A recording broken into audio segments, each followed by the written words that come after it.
नमस्कार. आता 12व्या अध्याय म्हणजे 11व्या अध्यायात भगवंतांनी अर्जुनाला विश्वरूप दर्शन दिलेलं आहे. त्यामुळे हा अर्जुन आहे तो थोडासा गोंधळलेला आहे. म्हणून अर्जुन म्हणतोय, की "जे देवा तुम्ही नावेक, अंगीकारिले व्यापक, ते साचची की कवतिक हे जाणतया." म्हणजे अर्जुन भगवंताला विचारतोय, की देवा मघा काही काळ तुम्ही जे विश्वरूप तुमचं विराट रूप धारण केलं होतं, तेच तुमचं खरं रूप आहे, की ती केवळ लीला म्हणून ते रूप तुम्ही धारण केलं होतं? तर आता हे समजावून घेण्याची माझी इच्छा आहे, असं अर्जुन म्हणतोय. आणि अर्जुन पुढेही भगवंतांना म्हणतोय, की "तया आणि जी भक्ता येर येरा माझी अनंता, कवणे योगू तत्वता जाणीतला सांगा." म्हणजे भक्त नाना प्रकारचे असतात, तसे ज्ञानी लोकही नाना प्रकारचे असतात. प्रत्येकाची भक्ती करण्याची पद्धत वेगळी असते. ज्ञान समजावून घेण्याची त्यांची कुवत जास्ती कमी असू शकते. पण अर्जुन भगवंतांना म्हणतोय, की "हे अनंता, या ज्ञानी लोकांविषयी, भक्तांविषयी मी तुम्हाला विचारतो. देवा खरा भक्त कोण? खरा योग कोणाला साधला? खरा ज्ञानी कोण आहे? हे मला समजावून घ्यायची इच्छा आहे." असं अर्जुन भगवंतांना विचारतोय. आणि अर्जुनाच्या या बोलण्यावर आता भगवंत संतुष्ट झालेले आहेत आणि ते सांगतायत आणि ते सांगतायत, की खरा भक्त कोण? कुणाला योग समजला? असं सांगतायत. आणि ज्ञानेश्वर महाराज भगवंतांच्या तोंडून हे सांगताना छान छान उपमा आपल्याला देऊन ते समजावून सांगतायत. तर ज्ञानेश्वर महाराज म्हणतायत, "किंबहुना धनुर्धरा, जो मातेचिया ये उदरा, तो मातेचा सोयरा केतुला पा." म्हणजे धनुर्धरा जो आपल्या आईच्या उदरातून जन्म घेतो, तो तिला किती प्रिय असतो हे सांगायला हवं का? आणि त्याप्रमाणे माझे भक्त कुठेही कसेही असले तरी ते मला अत्यंत प्रिय आहेत. आणि म्हणून अनेक उपमा देत ज्ञानेश्वर महाराज भगवंताच्या मुखातून भक्ताची थोरवी गाताना म्हणतायत, "एरवी तरी माझी या भक्ता आणि संसाराची चिंता, काय समर्थाची कांता कोरांन मागे. परी भक्ताचेनी नावे चतुष्पादादी आघवे, वैकुंठीचिये राणीवे योग्य केले. म्हणोनी गा भक्ता नाही एकही चिंता, तया ते समुद्धरता अथिमी सदा."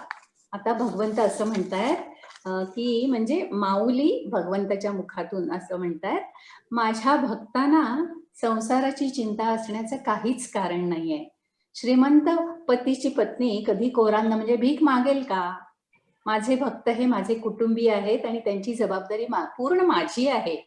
माझ्या कुटुंबावर कोणतंही संकट आलं तरी त्याची मलाच लाज वाटेल. मी तात्काळ त्याच्यासाठी धावून जातो आणि जे जे माझे भक्त आहेत, मग ते चतुष्पाद का असेनात, त्यांना मी वैकुंठीचं राज्य देऊन टाकतो. माझ्या भक्तांसाठी मी सदैव उभा आहे. भक्तांचे कल्याण कसं होईल हेच माझ्या सतत मनात असतं." इतकं भगवंताचं भक्तांवरती प्रेम आहे. तर आता याच मुद्द्यावरून म्हणजे हाच आशय घेऊन तुकाराम महाराजांनी एक सुंदर अभंग रचलेला आहे. तुकाराम महाराज म्हणतायत, "भक्तिपाशी देव घालतसे उडी, धूत असे घोडी अर्जुनाची." म्हणजे श्रीकृष्णाला अर्जुनाची भक्ती इतकी आवडायची, की भगवंत स्वतः अर्जुनाच्या घोड्याचा खरारा म्हणजे त्याला चारा पाणी दे, स्वच्छ दे असं करायचे. कारण अर्जुन दमला असेल म्हणून ते सगळं त्या घोड्याचा खरारा करायचे भगवंत. आणि नंतर पुढच्या चरणात तुकाराम महाराज म्हणतायत, की "बळीने वेष्टीला गोपीने वेढीला, पार्थरथी झाला सारथी जो." म्हणजे बळीराजा होता, गोपी ज्या होत्या, त्या सगळ्यांचं प्रेम आपल्याला माहिती आहे, किती उत्कट प्रेम होतं. आणि म्हणूनच हा जो अर्जुन होता, त्या रथाचा तो भगवंत सारथी झाले आणि त्याला योग्य मार्गावर भगवंतांनी नेलेला आहे. शेवटच्या चरणात तुकाराम महाराज विनंती करतायत भगवंतांना, की "तुका म्हणे माझी पुरवा आवडी, वेगे घाली उडी नारायणा." म्हणजे तुकाराम महाराज म्हणतायत, "देवा माझीही इच्छा पूर्ण करा, मला आपलंसं करा. म्हणजे हेची दान देगा देवा, तुझा विसर न व्हावा. यासाठी मी अनेक गर्भवास सुद्धा सोसेन, पण मला तुझ्या चरणाजवळ जवळ बसून तुझे भजन नामस्मरण करू दे. आता असंच हा भगवंत आपल्या भक्तासाठी कशी उडी घेतो ते या दृष्टांतामध्ये बघूया. म्हणजे भागवतातला हा एक छोटासा दृष्टांत आहे. तर भगवंतांचं पांडवांवर अतिशय प्रेम आणि पांडवांचं सुद्धा भगवंतावर अतिशय प्रेम होतं. आणि उत्तम भक्त कसा असावा, तर अर्जुनासारखा असंही म्हटलेलं आहे. तर आता हा भगवंत त्यांच्यासाठी कशी उडी घेतो ते आपण बघणार आहोत. आता भगवंतांचा मुक्काम पांडवांकडे वाढलेला आहे. म्हणजे अक्षरशः द्वारकेचं वैभव सोडून 16,108 स्त्रिया सोडून भगवंत पांडवांच्या घरी येऊन राहिलेले आहेत. याचं एकमेव कारण म्हणजे पांडवांची निष्काम, निर्व्याज आणि निर्मळ भक्ती हेच त्याचं एकमेव कारण आहे. म्हणजे वेडी भक्ती असं आपण जे म्हणतो ना, तसे पांडव किंवा म्हणजे हे पाचही पांडव भगवंतावर करायचे. म्हणून ज्ञानेश्वर महाराज म्हणतायत, ज्ञानदेव म्हणे व्यासाची या खुणा, द्वारकेचा राणा पांडवा घरी. पण कशी गंमत आहे बघा, देवकीने वाहिला, यशोदेने वाढविला, उपेगा मात्र गेला पांडवा घरी. म्हणजे पांडवांसाठी त्यांनी आपलं म्हणजे प्रत्येक वेळी पांडवांच्या संकटकाळी, आनंदाच्या काळी भगवंत तिथे धावून गेलेले आहेत. कारण पांडवांचं निरतिशय भगवंतावरचं प्रेम. तर भगवंत असं एकदा द्वारकेमध्ये होते आणि सगळे पांडव हस्तिनापुरात. आता सगळं युद्ध संपून छान त्यांचा राज्यकारभार चालला होता. आणि मग असंच एकदा धर्मराजाच्या मनात येतं की आपण धनुर्मासाचा बेत करूया. आता धनुर्मास म्हणजे आपल्याला माहिती आहे की पहाटे उठून सगळं पंचपक्वानांचा स्वयंपाक करायचा. त्याच्याबरोबर म्हणजे गावरान सुद्धा, म्हणजे झुणका, भाकरी, खरडा हे सुद्धा करायचं. म्हणजे सगळ्या तऱ्हेचा स्वयंपाक करायचा.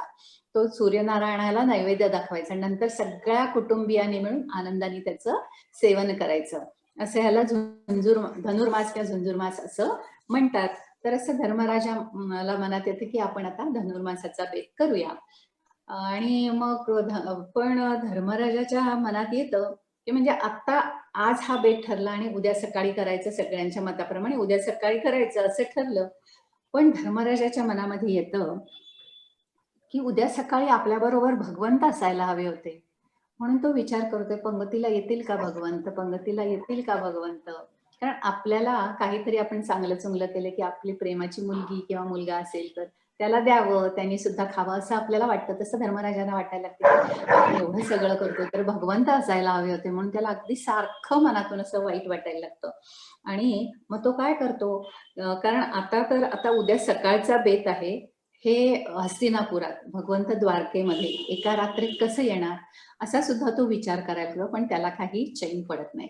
म्हणून तो सहदेवाकडे जातो आणि सहदेवाला म्हणतो, काय रे सहदेवा, उद्या भगवंत येतील का आपल्या बरोबर पंक्तीला. तर आता धर्मदादा विचारतोय आणि सहदेव सगळ्यात धाकटा भाऊ, म्हणून त्याला काय उत्तर द्यावं ते सुचत नाही. तो होय नाही होय नाही असं करत घुटमळायला लागतो. धर्मराजा काय समजायचं ते समजतो, त्याचा नाद सोडतो आणि धर्मराजा पुढे नकुल देवांकडे जातो. नकुलाला विचारतो, नकुला उद्या येतील का रे भगवंत आपल्याकडे, ते यावेत अशी माझी खूप इच्छा आहे. आता नकुल म्हणतो, असं दादा थोडस अवघडच वाटतंय असं म्हणतो. आता धर्मराजा म्हणतो, जाऊ दे ह्याचाही काही उपयोग नाही. म्हणून तो अर्जुनाकडे येतो आता धर्मराज आणि अर्जुनाला विचारतो, अर्जुना उद्या भगवंत येतील का रे आपल्या बरोबर पंक्तीला, त्यांनी यावं अशी माझी खूप इच्छा आहे. आता अर्जुन म्हणतोय बघा, दादा तुम्ही ऐन वेळा कसं हो सांगतं, आधी 4-2 दिवस सांगितलं असतं तर काहीतरी व्यवस्था करून मी भगवंतांना नक्की आणलं असतं. तर ऐन वेळी आता तुम्ही सांगताय, मग काय करायचं. आता इथं बघा, म्हणजे जसं जसं वयातलं अंतर कमी होतं तशी तशी भाषा बदलत जाते. सहदेव म्हणाला की असं होय नाही करायला त्याला उत्तर देणं अवघड झालं. नकुल म्हणाला जरा अवघडच दिसतंय. आणि अर्जुन म्हणतोय, ऐनवेळी तुम्ही काय सांगताय दादा. म्हणजे हे व्यवहारातलं मी सांगते, जसं अंतर कमी होईल तशी आपली भाषा बदलते. आता सगळ्या ह्याचा अर्थ धर्मराज समजतात की भगवंतांना काही येणं शक्य नाही. म्हणजे जरी ते अवतारी पुरुष असले, भगवंत असले, तरी त्यावेळी ते मनुष्य रूपात होते. त्यामुळे त्याच्या मर्यादा भगवंतांना होत्याच. त्यामुळे मग धर्मराजा म्हणतो काय भगवंत येणार नाही, तर तरी त्याला खूप वाईट वाटायला लागतं. आता शेवटी उरले कोण, भीम दादा उरलेले आहेत. मग धर्मराज भीमाकडे येतो. आता हे आधी या तिघांची झालेली जी चर्चा आहे ती या भीमसेनांसमोरच झालेली आहे बरं का. मग धर्मराजा भीमाला विचारतो, काय रे भीमा, उद्या भगवंत आपल्याकडे येतील का पंगतीला? त्यांनी यावं अशी माझी खूप इच्छा आहे. आता भीम एकदम हो येतील ना. धर्मराज म्हणतो, अरे हे तिघं तर म्हणतात, सहदेव म्हणतोय की करतोय, नकुल म्हणतोय थोडा अवघडच आहे, अर्जुन म्हणतो ऐन वेळ तुम्ही कसं सांगताय, हे तिघं तर नाही म्हणतात, तू कसा होय म्हणतोस रे? तर भीम म्हणतो, तुम्हाला काय करायचंय? भगवंत आल्याशी कारण ना. म्हणजे आता वयातलं अंतर अगदीच कमी आहे, त्यामुळे उत्तर कसं बदललं बघा. भीम म्हणतो, तुम्हाला भगवंत यायला पाहिजेत ना, माझ्यावर सोडा म्हणतो. धर्मराजाला जरा बरं वाटतं. तो जातो, सकाळ पहाट होते, सगळे सेवक त्यांचे सगळा सागर संगीत स्वयंपाक करतात, सूर्यनारायणाला नैवेद्य दाखवतात आणि आता सगळी पंगत बसते, म्हणजे पानं वाढली जातात, म्हणजे पानं घेतली जातात. आणि आता धर्मराज आपल्या एका सेवकाला बोलवतो आणि म्हणतो, जा रे भीमाकडे जा आणि म्हणावं, काल तू म्हणाला होतास असं असं भगवंत आल्याशी कारण, भगवंत येणार होते, त्याचं काय झालं? हा सेवक जातो पळत. तर भीम आपल्या त्या त्याची जी सगळी शस्त्र ठेवलेली असतात तिथेच तो असतो. आणि मग हा सेवक सांगतो की दादानी असं असं विचारलंय, भगवंत यायचे होते, त्याचं काय झालं? मग आता भीम विचारतो, काय रे पानं घेतलीयत का? हा बघूनच गेला होता. तर हो पानं घेतलीयत म्हणतो. आणि म्हणतो की पानं घेतली म्हणतोस, पण तूप वाढलंय का त्याच्यावर? भीमाने विचारलं बरं का. आता तूप वाढलंय का म्हणजे काय? तर दस्तावेजांवर सही झाली का, म्हणजे आता काही राहिलेलं नाहीये ना, असा त्याचा अर्थ होता. तर सेवक म्हणाला, मी जातो आणि ते बघून येतो. आणि मग धर्मराजा म्हणतो, काय रे भीमाने काय उत्तर दिलं, अजून भगवंत नाही आले? तर हा सेवक सांगतो, नाही भीमाने विचारलंय तूप वाढलंय का, वाढलं नसेल तर वाढायला घ्या, असा त्यांनी निरोप दिलाय. धर्मराज म्हणतो, बरं, आणि तूप वाढायला घेतो. मग हा सेवक जातो आणि सांगतो की हो हो तूप वाढायला घेतलेलं आहे. आणि आता भीम काय करतो, तर एक त्याचं ते शस्त्र ठेवलेलं जे आगर असतं तिथे जातो, एक मोठीच्या मोठी गदा घेतो, अशी अशी अशी अशी गर गर गर गर फिरवतो, अशी वर भिरकावून देतो आणि अशी मान खाली घालून उभा राहतो. आणि म्हणजे जर ती गदा एवढ्या स्पीडमध्ये त्याच्या डोक्यावर पडली असती तर डोक्याची 100 शकलं नक्की झाली असती. तरी ह्याला काही भीती नाही, तो आपला खाली उभारतो. तर आपले भगवंत तिथे असतातच. भगवंत चटकन येतात, ती गदा वरच्या वर धरतात आणि खाली उतरतात आणि भीमाला म्हणतात की काय हे असला अघोरी प्रयोग तू का केलास भीमदादा? कारण अर्जुन आणि भगवंत एका वयाचे आहेत, भीम थोडा वयाने मोठा आहे. म्हणून म्हणतात, भीमदादा तू हे असं काय अघोरी कृत्य का करतोयस? काय तुझा उद्देश काय आहे? काय प्रकार आहे हा? असं भगवंत विचारतात. भीम म्हणतो की जसा यक्ष तसा बळी. आता ऐनवेळी आमच्या दादाला तुम्ही यायला पाहिजे, मग याच्याशिवाय मला काही पर्यायच नव्हता, म्हणून मी हे असं केलं आणि मला नक्की माहिती होतं तुम्ही येणार, म्हणून मी हे असं केलं, असं सांगतो. म्हणजे भीमाचं हे कृत्य जरी अघोरी असलं, अघोरी होतं, पण भीमाच्या अघोरी कृत्याचा चेक वठला. याचं कारण काय, तर भगवंताच्या बँकेमध्ये पांडवांची निरतिशय निर्व्याज निष्काम भक्तीची बरीच शिल्लक तिथे होती, म्हणून हा चेक त्यांचा वठला. आता भीमसेनांचा चेक वठला कारण बँकेत शिल्लक होती. तर सांगायचा मुद्दा हा की पांडवांचं भगवंतावर अतिशय प्रेम होतं आणि भगवंताचं पांडवांवर सुद्धा अतिशय प्रेम होतं, म्हणून ते निसंकोचपणे तिथे राहायचे. आणि त्याच्यानंतर ते 4-6 महिने राहिले आणि 4-6 महिन्यानंतर त्यांनी धर्मराजाकडे विनंती केली, म्हणे की मी आता द्वारकेला परत जाऊ का? आणि नंतर मग धर्मराजांनी त्यांना अनुमती दिलेली आहे.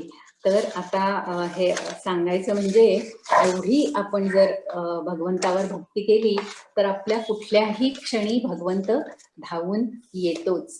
त्यामुळे आता याची सांगता मी माऊलींच्याच ओव्यानी करते. माऊली म्हणतात, मग याही वरी पार्था माझ्या भजनी आस्था, तरी तया ते मी माथा मुकुट करी.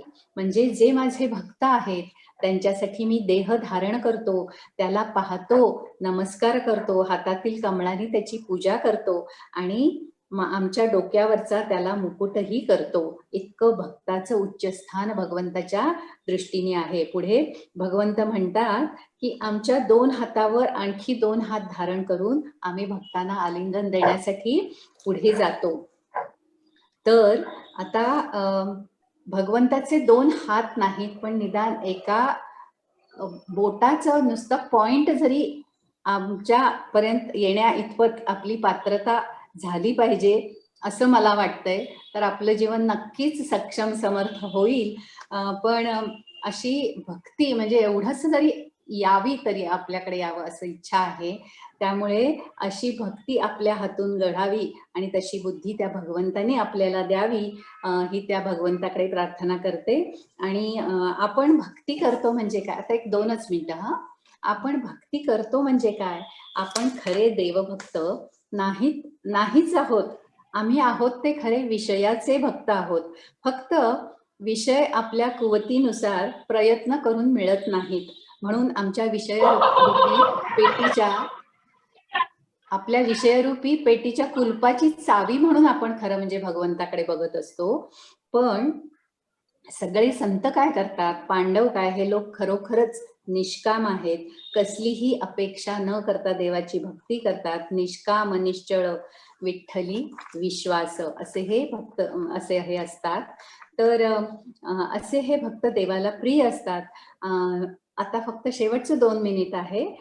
देवर्षी नारदांना भगवंताकडे नेहमीच काम असायचं काही ना काही, पण त्यांना कधीही ते भगवंताकडे गेलेत आणि भगवंत भेटले असं कधीही व्हायचं नाही.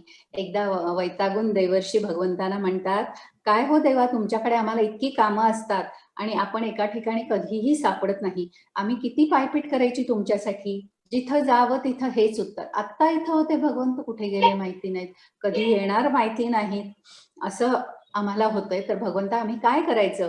तर आता नारदांची ही तक्रार ऐकून भगवंत म्हणतात, अरे हो जरा शांत हो. बरं कुठं कुठं जाऊन आला असे सांग बरं मला. देवर्षी म्हणतात, देवा काय सांगावं, 2 वेळा वैकुंठाला गेलो, 4 वेळा द्वारकेला गेलो, 10 वेळा कैलासावर सुद्धा गेलो, कुठेही तुमची गाठ पडली नाही. तर भगवंत म्हणतात, नारदा तरीच. नारद म्हणतात, देवा तरीच म्हणजे काय, आम्ही कुठं कुठं जायचं? भगवंत म्हणतात, अरे वेड्या, या माझ्या मुक्कामाच्या जागाच नाही आहेत. तर नाहम वसामी वैकुंठे योगिनाम हृदयैरवो मद्भक्ता यत्र गायंती तत्र तिष्ठामि नारदा. पुन्हा असं भलत्या ठिकाणी तू मला शोधायचा प्रयत्न करू नकोस. माझे भक्त जिथं श्रद्धेने माझं प्रेमाने भजन चिंतन नामस्मरण करत असतील, माझी आठवण करत असतील, त्या ठिकाणी अगदी बिनधास्त ये, मी तिथं तुला नक्की सापडणार. तर अशा या भगवंताला भक्त आणि भक्ती याशिवाय दुसरं काहीही प्रिय नसतं. निर्गुण निराकार परब्रह्माला सगुण साकार करण्याचं सामर्थ्य फक्त भक्तीमध्ये आहे. म्हणून तो भगवंत बघा, त्याने जनाबाईची धुणी धुतलेली आहे, द्रौपदी करता धावून गेला, दामाजी करता महाराजचं रूप घेतलं, सजन कसायाचं मांस विकलेलं आहे. गजेंद्र मोक्ष कथा तर आपल्याला माहितीच आहे. तर अगदी शेवटच्या क्षणी गजेंद्रने नुसतं फूल आपल्या सोंडेतून भिरकावलं, भगवंत धावत आले आणि त्याला त्या मगरीच्या म्हणजे मगरीने जे पकडलं होतं ते सुटका त्याची केलेली आहे. तर असा हा भक्त महिमा आहे. तर त्या भगवंताची निष्काम भक्ती करण्याची बुद्धी तो भगवंत आपल्याला देऊ दे, अशी मी आपल्या सगळ्यांना देऊ द्या अशी मी प्रार्थना करते. आणि तुम्हा सगळ्यांना पुन्हा वंदन करते. आणि मला असं सांगावंसं वाटतं की ज्ञानेश्वरांचे शब्द आहेत, साळुंकी बोलत असे मंजुळ वाणी, बोलविता धनी वेगळाची. त्यामुळे बोलविता धनी ती माऊली आहे. जे थोडंसं माझ्या बालबुद्धीला सुचलं ते मी तुम्हाला सांगितलेलं आहे. आणि ही संधी दिल्याबद्दल तुम्हाला मी पुन्हा एकदा वंदन करते आणि इथेच थांबते. धन्यवाद. थँक्यू.